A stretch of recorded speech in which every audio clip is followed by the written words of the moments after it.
What you need to know about the end zone. Thank you for choosing Fox 14. I'm Sarah Scarlett.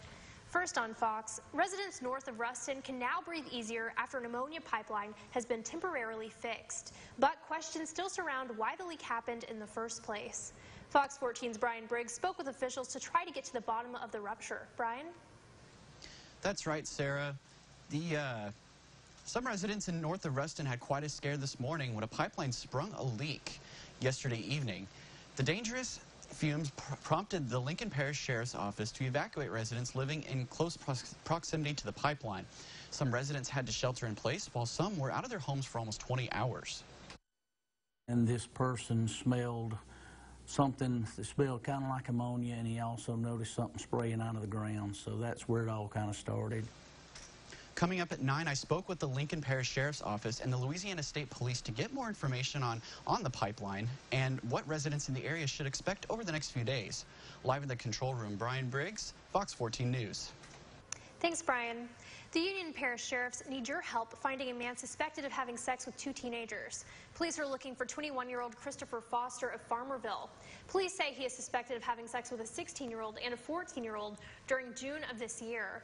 He's wanted on charges of 2 counts of felony carnal knowledge. If you know where Foster is, please call the Union Parish Sheriff's Office at 318-368-3124. One person is now under arrest for a June home invasion in Swartz, and police are still searching for at least 2 more suspects. Ouachita Parish deputies say it happened just after midnight on June 17th at the Pioneer Place Apartments off Highway 594. Investigators say 2 masked gunmen forced several people back into an apartment and stole cash, a gun, cell phones, and an Xbox. Police say 19-year-old Jeremy Badger, who was one of the people held at gunpoint, was actually part of a criminal conspiracy to rob the group. Investigators say several days after the crime, Badger tried to sell the Xbox through Facebook.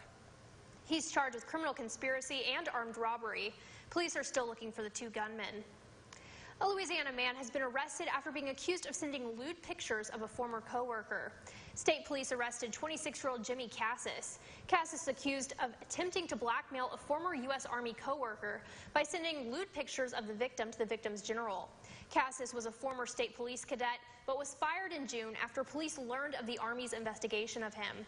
Warrants were issued for his arrest on August 6th, but Cassis had fled the state. He was caught on August 31st in Van Buren Township, Michigan, and extradited back to Louisiana last Friday. Ouachita Parish Sheriff's investigators need your help to find a missing man. Police are searching for 35-year-old Donald Adkins of West Monroe. He's been missing for about a week, and he's a white male with black hair and hazel eyes, standing 6 foot tall and weighing about 220 pounds. He has a tattoo of 2 bulldogs fighting on his chest and praying hands on his shoulder blade. He was last seen in Balcomville. If you have any information, please call the Sheriff's Office at 318-329-1200.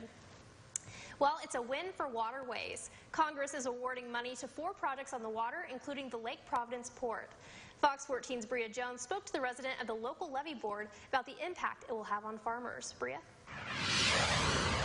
Yes, Sarah, Congressman Ralph Abraham also announced the passing of the Water Resources Development Act. 4 projects in Northeast Louisiana were awarded funding. High on the list, funds to dredge the Port of Lake Providence. The port is the largest inland port along the Mississippi River. It impacts farmers in both Louisiana and Arkansas. The port was awarded $1.3 million for dredging. Ronald Minsky, the 5th Louisiana Levee Board president, says the money will help farmers move their products, especially the grain. If we lost that port, I don't know what it would do to this community. If the farmers can't move the grain, then they don't have any place to store it. They can't cut it. They can only cut so much a day, but if they can't move it, they'll have to stop cutting, and that's the holdup. At 9, hear from Congressman Ralph Abraham as he talks about the fight in Washington to secure the federal funds for the port. In the studio, Bria Jones, Fox 14 News. Thanks, Bria.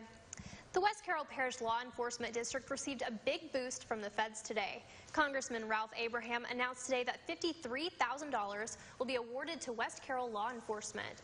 They'll use the money to buy 2 fully equipped squad cars. The grant comes from the Department of Agriculture's Community Facilities Program. The cars will cost around $71,000 each, leaving the district to cover the remaining $18,000. Abraham said, "Our law enforcement officers do so much to keep our communities safe, so it's important that they have the resources they need to keep up their good work." This is the second grant that has been awarded to the West Carroll law enforcement agencies since June. A reminder for drivers, there will be one less way to get across the Ouachita. The Endom Bridge is closing for unexpected repairs from 8 o'clock tomorrow morning until about 5 o'clock Thursday afternoon. The Department of Transportation and Development says that a fourth bridge would ease traffic flow, but no plans or proposals are on the table. Coming up on Fox 14, Brett Kavanaugh's confirmation to the Supreme Court seemed all but certain. But what happens now that a woman has accused him of sexual assault back in high school? We'll have the latest from Washington.